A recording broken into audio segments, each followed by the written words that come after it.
Hi, I'm Michael Chiarello and welcome to my kitchen. Whether I'm cooking in my restaurants or at home, high quality broth is the only way to start fantastic soups. Actually, Progresso all natural broth is the perfect secret ingredient to a bunch of fantastic dishes. So whether you're making stuffing or mashed potatoes, it's all gonna be fantastic. But today, it's all about the post-game Thanksgiving show. We're gonna use a few premium ingredients and some leftover turkey to make one of my all-time favorites, a next day turkey soup.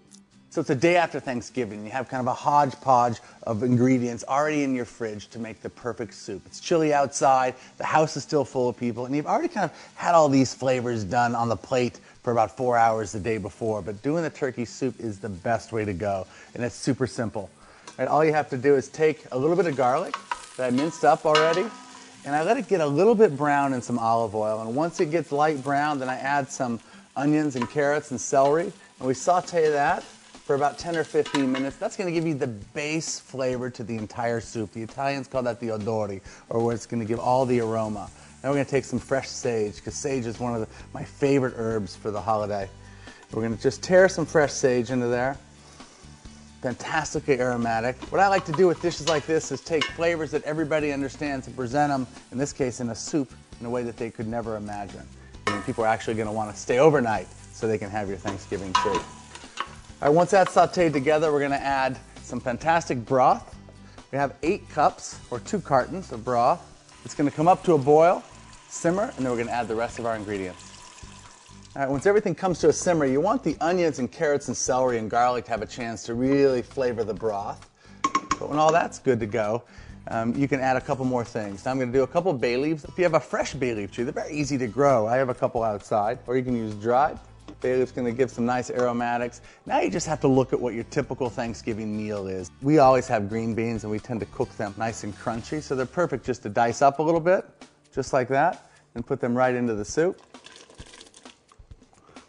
And one of my favorite holiday ingredients of all time is sweet potatoes. So if you cook them like I do, I like them nice and soft.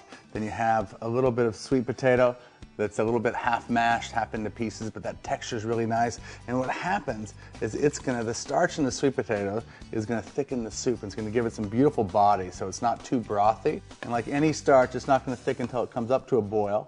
So we're going to simmer these for a few minutes together until it comes back up to a boil. The sweet potato is gonna thicken inside the soup.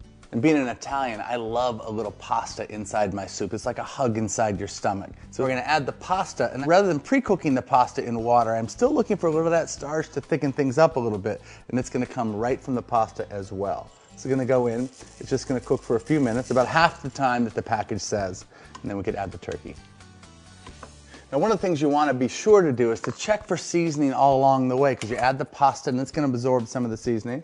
And I really haven't given this much except the seasoning I did in yesterday's meal. Wow, it's great. Just a pinch more salt. And some fresh ground black pepper.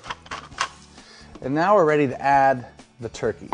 I don't like to dice it. I actually like it to look hand-torn in there, so it feels like a handcrafted soup. And so the turkey goes in. I'm just going to put the lid on to help it come back up to a simmer. There you have it, the day after Thanksgiving, and you have a fantastic soup that even your grandmother would be proud of. And the best part about this soup, start to finish, in just about 30 minutes. How good is that? For more of my tips and recipes, go to progressobroth.com.